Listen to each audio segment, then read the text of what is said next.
I said, what's going to happen to you? He said, you'll fire me. I said, the Lord will too. He don't care what you think. You're not the architect. You didn't draw it. You do exactly what's on the paper. And if you don't, you're dismissed. We had just got through discussing some rebar and stuff, and I told him what to do, and he thought it ought to be something else. I said, I didn't ask you what you thought. I don't care what you think. I'm the guy that's responsible. You do what I tell you. Then if you do what I tell you and it's wrong, you're not responsible. I said, same thing's true of the Lord. You do what he tells you and it's wrong, but he told you, you're not responsible. But I said, there's a problem with the Lord on something like that. He said, what's that? I said, he's never wrong.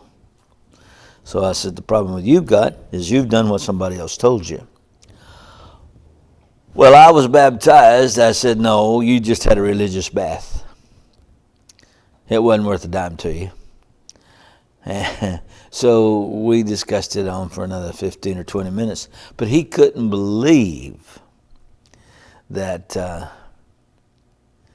he couldn't pray to Jesus. I said, well, look, I've quoted you the verses of Scripture. You quote me one that says you can. I'm ready.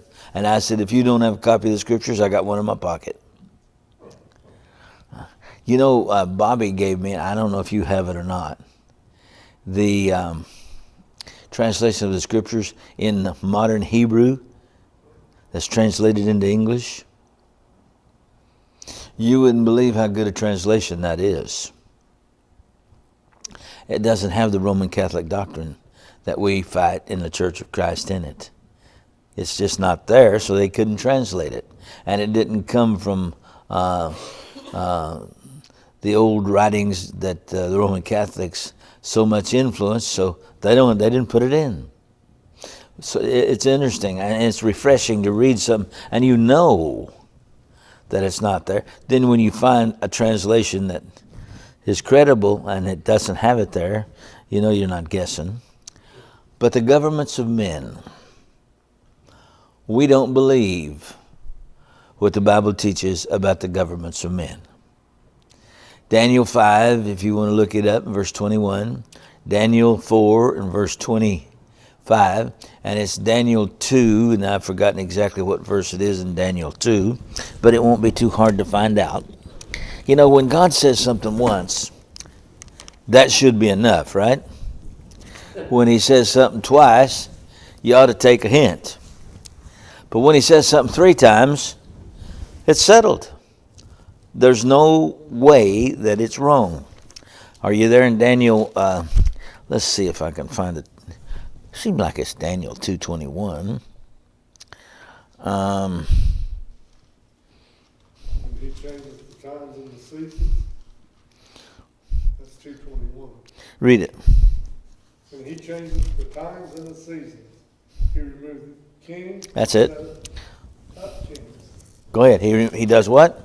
Setteth up kings. He giveth wisdom unto the wise, and knowledge to them that know understanding. Now watch this. He removes kings and he sets up kings. Who does this? God. Yeah. Do you know why Nebuchadnezzar turned out to be a cow for about 7 years? Or a bird?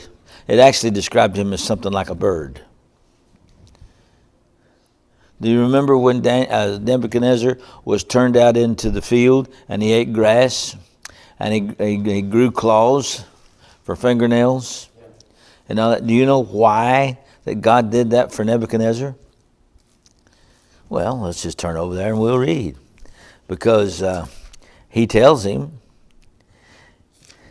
when he went out into that why, and they turned him out, and he was the biggest and the greatest king that ever was. And he says, Nebuchadnezzar, I'm going to teach you a lesson. I put you in your place, and I'll take you out. So that's exactly why that it took place. The incidences in the book of Daniel. Why particularly the book of Daniel? Daniel was a prophet of God, of course. He was the high priest from Israel, of course. But he had no place, no temple where he could worship God. In fact, we'd have to qualify the worship in all descriptions. But what did Daniel do to alter the plan of God, which God accepted, instead of offering animal sacrifices? He prayed. Who prayed? Did the people pray? No. Daniel prayed. When Shadrach, Meshach, and Abednego were thrown into the fiery furnace, did they pray? Have you read that? Go to the second chapter. And let's see. People just don't read the book that teaches them what the scriptures teach. Old Arioch ought to have thought a whole lot of Daniel. He saved his hide 3 or 4 times. And Daniel would come in and explain. Daniel, the second chapter, I think. I'm right. When he put Shadrach, Meshach, and Abednego, I was talking to a fellow the other day that was a Jew. And that's in the 3rd chapter. And I said something about Shadrach, Meshach, and Abednego. He said, who? I said, Shadrach, Meshach, and Abednego. He said, who were they? I said, you've never heard of them? No. But he says they sound Jewish. I said they were emphatically Jewish. I think you're talking about Daniel 3:12. Yeah. So when he put Shadrach, Meshach, and Abednego and then he put them in the lion's fiery furnace. Lion's den. Where did he put them? Okay, yeah, fiery furnace. I was just checking. When he put them in the fiery furnace, did they say, now everybody get down and let's say the Lord's Prayer? No?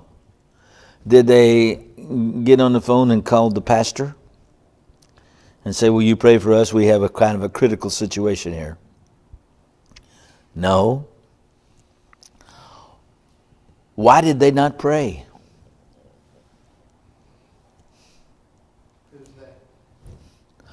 Shadrach, Meshach, and Abednego. They didn't have permission to, but did Daniel? He did. He was a high priest. Okay, but was the high priest commanded to pray? Or was that an alternate plan, sir? He's the only one that could for the congregation. Because he offered the sacrifice. Exactly. But what if they didn't have a sacrifice to offer? Then he would become the sacrifice. They finally got to Daniel, remember? They set the trap up for Daniel about the dulcimer, the flute, and the harp. And when that sounded, then they were supposed to fall down and worship Belteshazzar. And of course, Daniel didn't fall down and worship anybody. So they came and ratted him out. And so when they did that, they took Daniel. And when they took Daniel, the king put him where? Where did they put Daniel when they caught him not worshiping Nebuchadnezzar?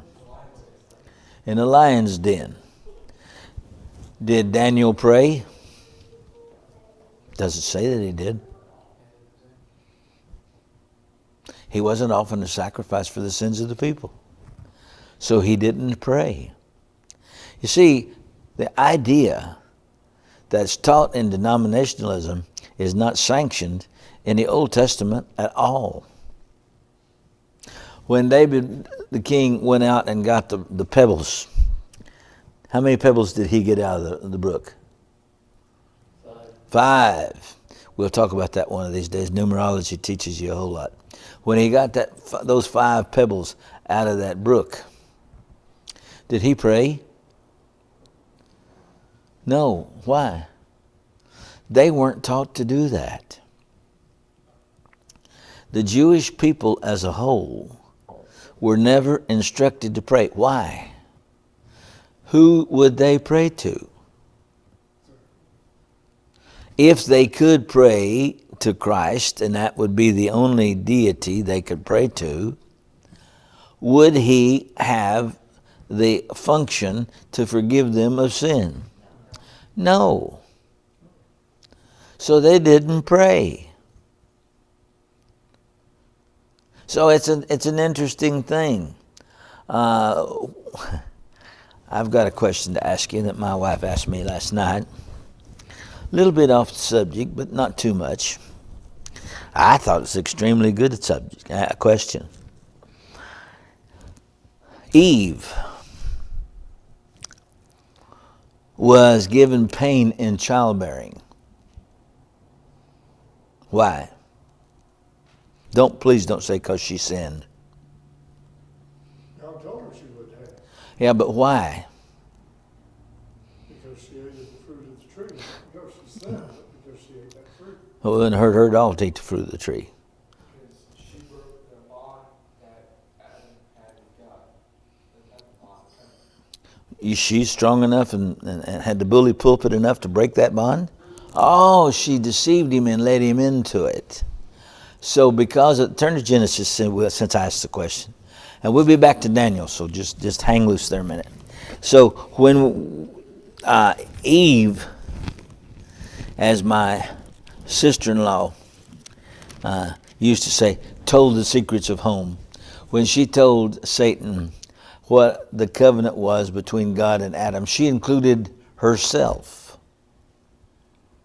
Look at Genesis 3. And you'll see that Eve just didn't get it right anytime. The woman said, are you in verse 2 of chapter 3? Read it. It says, and the woman said unto the serpent, we may eat of the fruit of the trees of the garden. Now, was the serpent actually a crawling snake on his belly? No. Was he a theophany? Probably. Yeah. Yeah, he had just taken that body. Yes, sir. That's where we get the idea that it's a snake or a serpent. Yeah. But if you read it, it says, after it was all said and done, God said, you will be crawling on your belly for the rest of your life. Before that, they didn't. And we have a snake or two around today that walks on his back feet.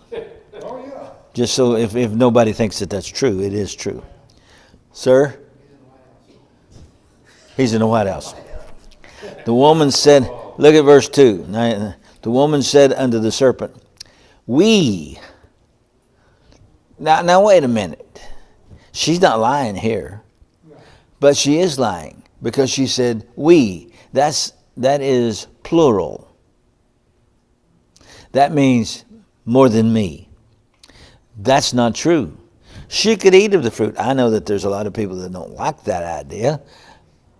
And I'm going to ask you a question that will, in a minute when I finally get to it, that will cause you some interest, I hope. We may eat of the fruit of the trees of the garden. That's true. But of the fruit of the tree which is in the midst of the garden, God has said, ye shall not eat of it. Did God ever say that to Eve? No. You see, that's what I can't understand.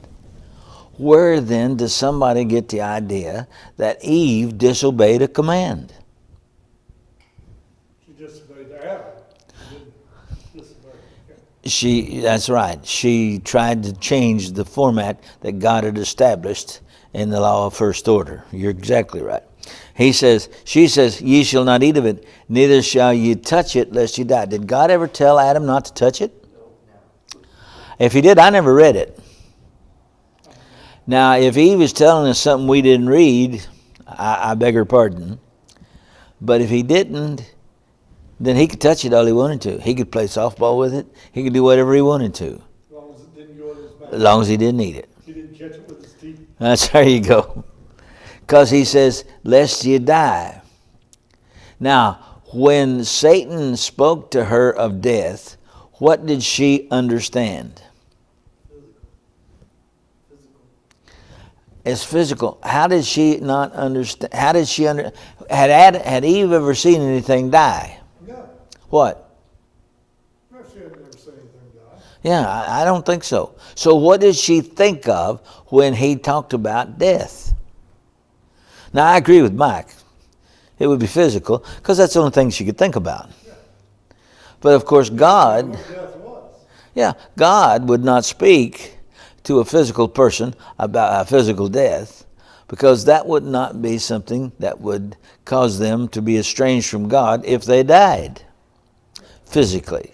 But she said, you'll surely die. The serpent said, you know better than that. That's not what God said. He says, dying, ye shall not die. I don't think she picked up on that too well. But anyway, and God doth know that in the day that ye eat thereof, then your eyes shall be opened, and ye shall be as gods, knowing good and evil. Did Eve ever know good from evil? Yes. She knew good from evil, but she didn't have to decide because there was no temptation given her. How did she know good from evil? She had something called the conscience. But if you don't ever have to use it, if you're not capable of comprehending it, I've hopefully spent some time getting you to understand that, then the conscience is something that you possess, but it doesn't control what you do. It's like children. I'll go through that again. You tell Kylia not to slam the door, and she slams it. Is she rebelling against what you told her? No. On purpose? She just understands that you say, yeah, okay. What about when Austin's told something to do? What's the difference in telling Austin and telling Kylia? Hopefully, quite a bit. Because he's able to understand results. He's able to understand that it might cause him more than he bargains to put into play. I mean, there's a lot of people that think, well, I'm going to do what I want to and there's nobody going to stop me. Well, you're wrong. That's one of the now generation today. Yeah, well, somebody's going to stop you. Okay, but here's my question. Are you ready?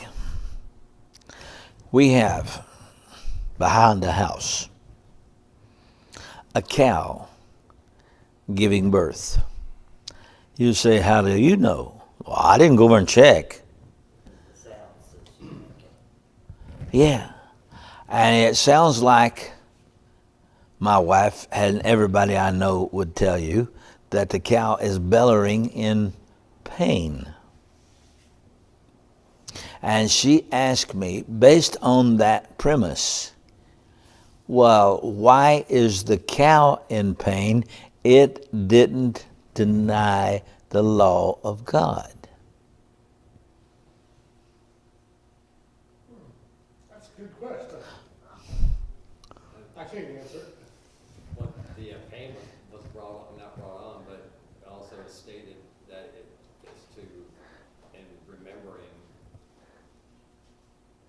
Now let's look. Let's go down to Genesis 3 and we'll read it. Let's just read it and get a clear understanding. Verse 14. It says, the Lord God said unto the serpent, because thou hast done this. No, let's start with verse 12. I'm sorry. Verse 12, and it says, and the man said, the woman who thou gavest to be with me, she gave me of the tree, and I did eat. And the Lord God said unto the woman, what is this that thou hast done? And the woman said, the serpent beguiled me, and I did eat. No, beguiled. Beguiled, I'm sorry. That's all right. What does it mean to be beguiled? Tricked, deceived, okay. And the Lord God said unto the serpent, because thou hast done this, thou art cursed above all cattle, and above every beast of the field. Upon thy belly shalt thou go, and the dust shalt thou eat all the days of thy life. Now listen to this. And I will put enmity between thee and the woman. Who's the thee? See, the Satan, the serpent, and the woman, okay. And between thy seed and her seed. Now, who was the seed of Satan? Cain?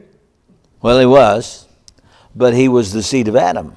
How was he the seed of Adam and the seed of Cain? I mean the serpent. Well, hold your finger and turn to John 8:44. And I want to ask you about what did Satan lie? Who's got John 8:44?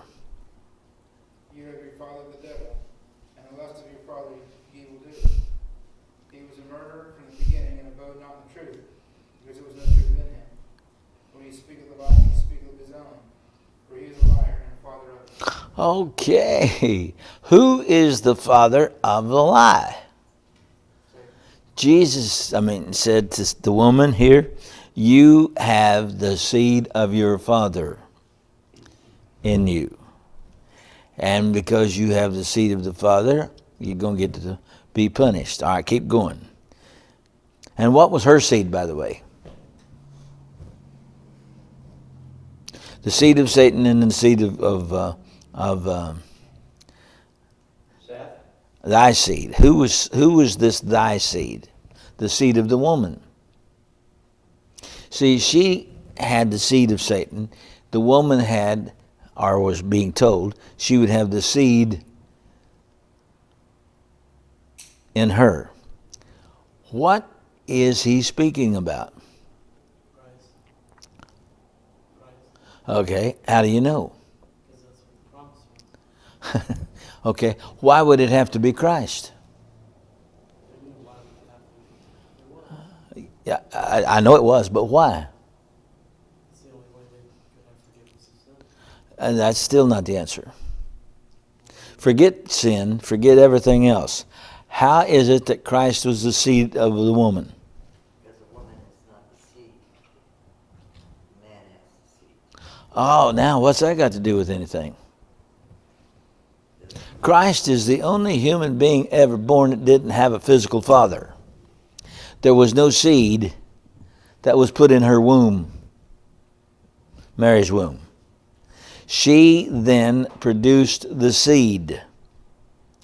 He's the only human, or in a human body, that came without any implantation of the male seed in her womb. That's the seed of the woman. All right, keep going. No, we're in verse 15. Verse 15 of what? Genesis 3. Okay, flip back over there. All right, it says, and I will put enmity between thee and the woman, and between thy seed and her seed, and it shall bruise thy head. What's the it? It shall, the seed. The seed. All right. The seed of Satan shall... Bruise thy head. Thou shalt bruise. Now, wait a minute. When you bruise somebody's head, what are you doing? Hurting them? It's a little more than hurting them. You're taking the authority away from them that they rightfully have. You're the one that took the authority on your own and took it away from God. Let's read it again. And it shall bruise thy head. Who's the thy? The woman. So whose seed, who of this story did Satan bruise? Yeah? What did Satan do to the woman? Did the guile her into eating from the tree? Oh, but what did he do to her? He just played a head game on her and won. But what did he do to the woman? Nothing. Who did he do it to? God. Her head. Who was her head? Adam. Look at the verse. It says, and it, the seed that's in you, shall bruise, destroy, take the authority away from, separate you from God. Or that will be harmed will be thy head. Who was her head? Adam. Wait a minute. If Eve was guilty of sin, Why wasn't it that what Eve did was something that caused her to be bruised? Because she was the head of the family. That's right, and she didn't commit the sin because she wasn't given the law. All right, keep going. And thou shalt bruise his, who's the his? The seed of the woman, heel. What do you mean, bruise his heel? Everybody knows about Achilles' heel, right? You remember the story about when the Greek city-states were at war and the Greeks attacked Troy, that Achilles put on all of his armament and was riding in his chariot and was headed toward the wall. And when he got close to the wall, he turned. Some old boy on the wall saw that on the back of Achilles' armor, the heel was left uncovered because you couldn't walk. You know, you have to be able to walk. And he shot an arrow and shot him in the heel. What did that do to Achilles? It killed him. That's the reason they call it the Achilles heel, because it killed him. All right. And now unto the woman. Here we go. Unto the woman he said, I will greatly multiply thy sorrow and thy conception. In sorrow thou shalt bring forth children. Now wait a minute. You know what everybody says about this sorrow? Or birth pangs. Now, you got the Hebrew. Tell me what that word is. I can tell you, but I'll wait on you. 16. Yes. 16. It's 16. And to the woman he said, I will greatly multiply your pain in childbirth. In pain you will bring forth children. Your desire will be for your husband, and he will rule over you. All right. So they get this sorrow, which is in the King James translation that we have here, and it's translated from the Hebrew word which means pain. Linda's question is, why is the cow in pain? It didn't sin. Who's to say she didn't have pain to begin with? Now it was just greatly multiplied for humans. So who's to say all animals didn't have pain to begin with, but only the human woman was greatly multiplied? Well, that would be a good question. What would be another question? How do you know that cow is crying in pain? How do you know the cow feels pain? How do you know that it even... It might be a joyful sound. That's exactly right. You rejoice at the birth of a child. It's assumed. Or it's also teaching us another lesson. Just like the rainbow teaches us a lesson, the pain in a child being born teaches us a lesson. That's the way of progeneration. That's the only way a child will be born. So, when a child is born, the woman has pain. Why? Because she sinned? No. Because she tried to replace the natural order of God. All the women nowadays inherited it. Yeah, that's part of it now. It began. Well, what did Adam get out of this joy trip? Gotta go to work. Yeah, had to go to work.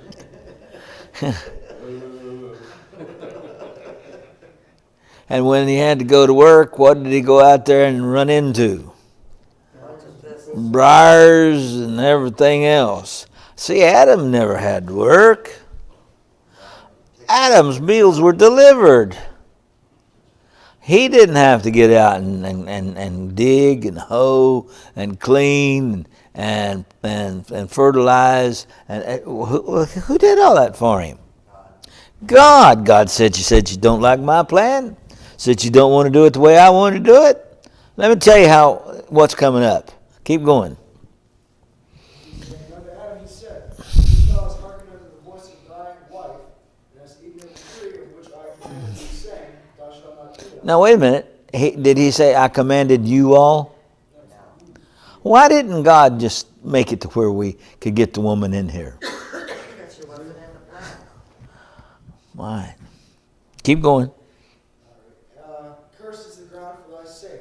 In sorrow shalt thou eat of it all the days of thy life. What do you mean in sorrow? Now, we talked about sorrow up here a while ago. Same word. Pain. Yeah. In pain, you're going to go out there and have to work, and it's going to be painful. Or it's going to put you out. Or it's going to cause you to have things that you'd never had before. All right, in pain. Keep going. Read again. You want me to read the verse again? Please. And unto Adam he said, because thou hast hearkened unto the voice of thy wife, and hast eaten of the tree of which I commanded thee, saying, thou shalt not eat of it. Cursed is the ground for thy sake. Now, what do you mean cursed? It's not going to naturally happen. He's going to have to do something to make it grow.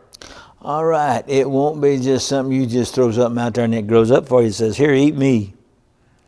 You're going to have to work at it. It's cursed now. Yes, keep going. Cursed is the ground for thy sake. In sorrow shalt thou eat of it all the days of thy life. Eat of what? What's the it? Fruit of the ground. Yeah, we ain't dirt eaters. It's the fruit that comes from the ground. Taters. Taters, beans.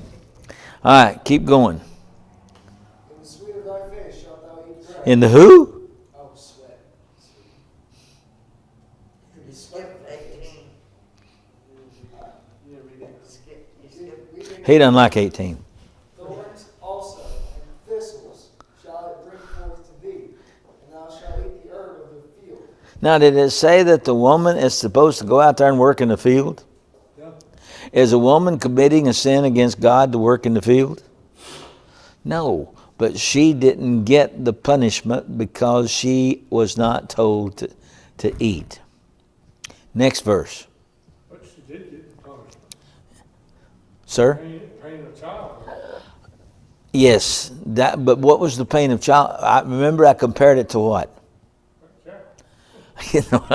Well, no, I wouldn't say that because some of these liberals, if they're listening to this, they'd get offended. What was the sorrow or the pain of childbirth to do? Cause you to remember. I'm giving you something to remember. You had it made. That's right. Now, the Hebrew language, as far as I remember, the tense of the verb means that before, when you gave birth to a child, there was no pain. Why? You didn't have this to remember. But now, because you've tried to take your head, your authority, under tow, and you've tried to take his position, and you want to be equal to number one, then I'm going to give you something to remember this by. Does that mean that this pain came about because of sin? No. Why is the rainbow in the clouds? To let us know that God would not destroy the world with the flood. Remember. Why do we partake of the Lord's Supper on the first day of every week? To remember. Yeah, that's consistent with deity. All right, now keep going. In the sweat of thy face shalt thou eat bread, till thou return unto the ground. Wonder who taught him how to bake bread? Sir? Oh, no, it probably was not. But where would he get bread from? Wheat. Where would the wheat come from? It grew wild.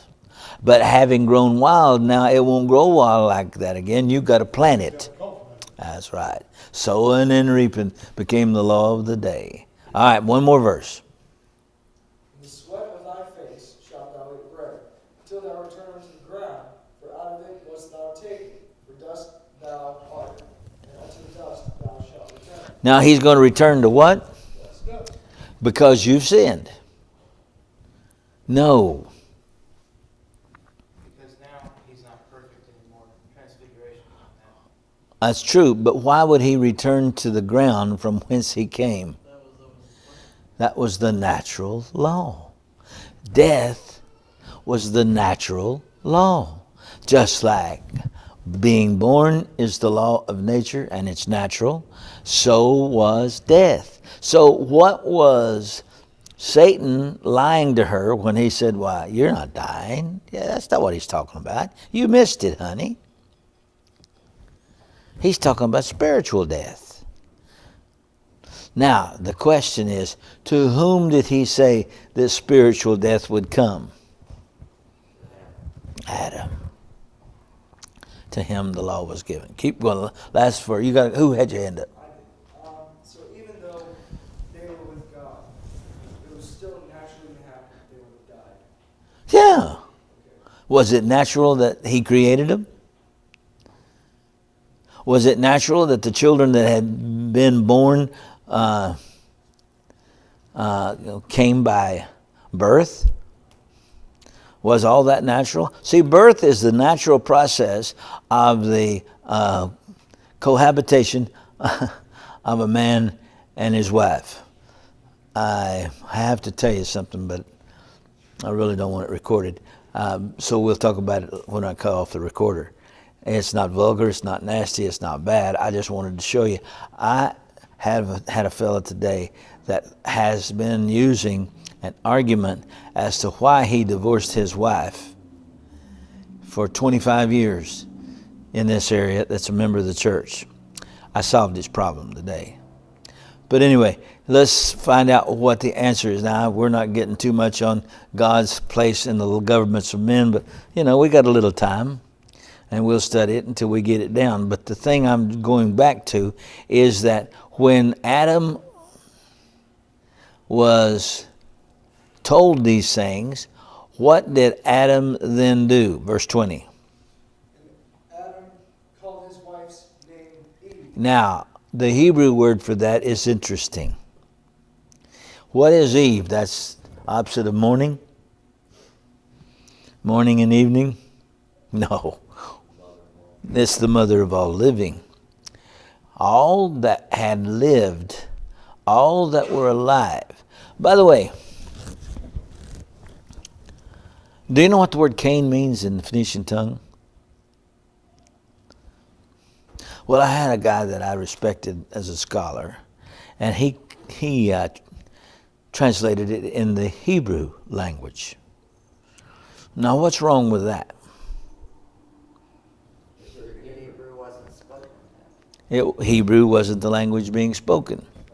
So what language was being spoken? Arabic? Phoenician. In the Phoenician tongue, Cain meant, this is the seed that God promised me.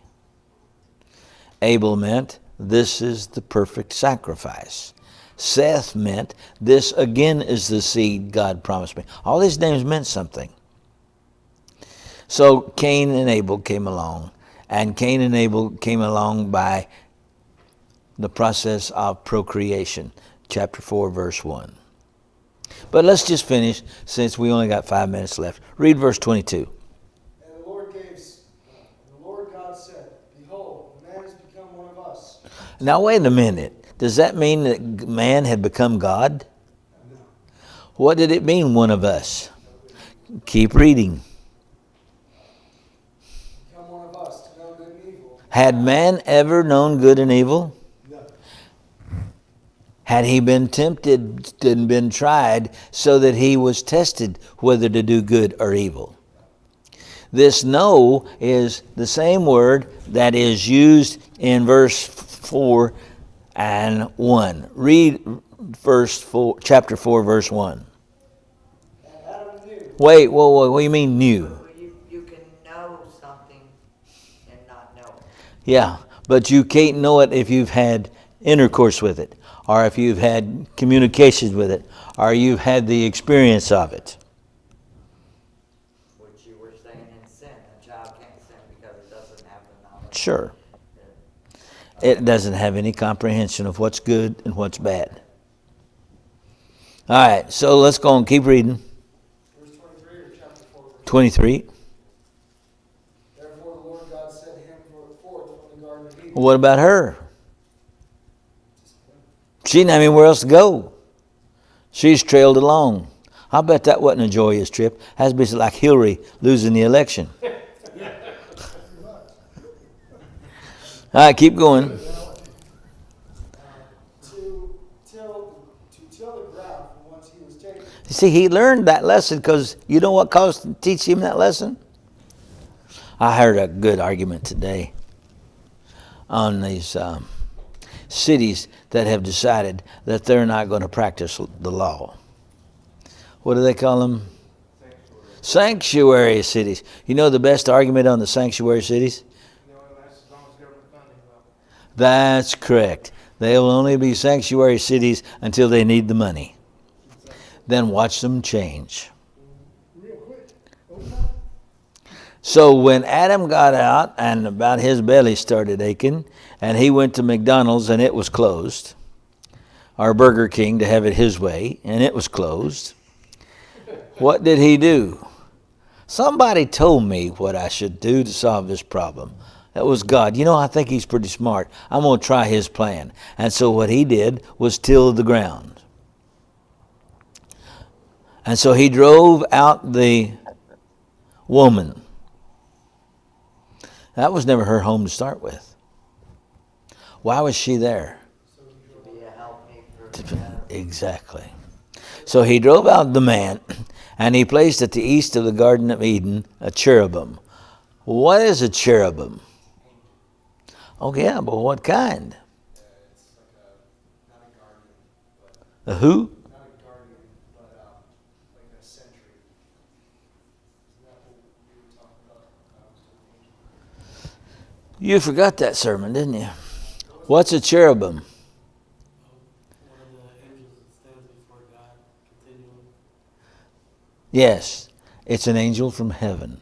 It's a heavenly angel. So when he drove him out, he placed at the east of the Garden of Eden a cherubim. But also something else. A flaming sword. What is the flaming sword all about? Well, the word is a sword. Yeah. And the flaming? Turn to the book of Revelation, the 19th chapter. Well, yeah. But flaming is the message that comes from the tongue. In the Hebrew, it's a flame of a sword. Sir? This reads flame of a sword. Yeah. Revelations 1. 19:15. It says, hold on, there we go. 19:15 it says, and out of his mouth goeth a sharp sword, that with it he should smite the nations. And he shall rule them with a rod of iron. He treadeth the winepress of the fierceness and wrath of Almighty God. And he hath on his vesture and on his thigh a name written, King of Kings and Lord of Lords. And I saw an angel standing in the sun, and he cried out with a loud voice, saying, to all the fowls that fly in the midst of the heaven, come and gather yourselves together unto the supper of the great God. Okay. So, you see what was going on. Now, the question is, verse 24. He turned every way. He rotated. And as he turned all around, he was turning so he could keep the way of the tree of life. Okay, what happened to the tree of life? Nothing? It was always there. Is it here? Is it there now? Yeah, it's here now. It's in the church now. It's been spiritualized, just as though the commandment of God demanded. And the tree of life today is the Lord's Supper. And you eat of this and do it in a manner that's pleasing to God, and you will not die. Thought the cherubims were like at the gate for The angels from heaven. There was cherubims and seraphims and archangels that are enumerated as different kinds in the Bible. Okay?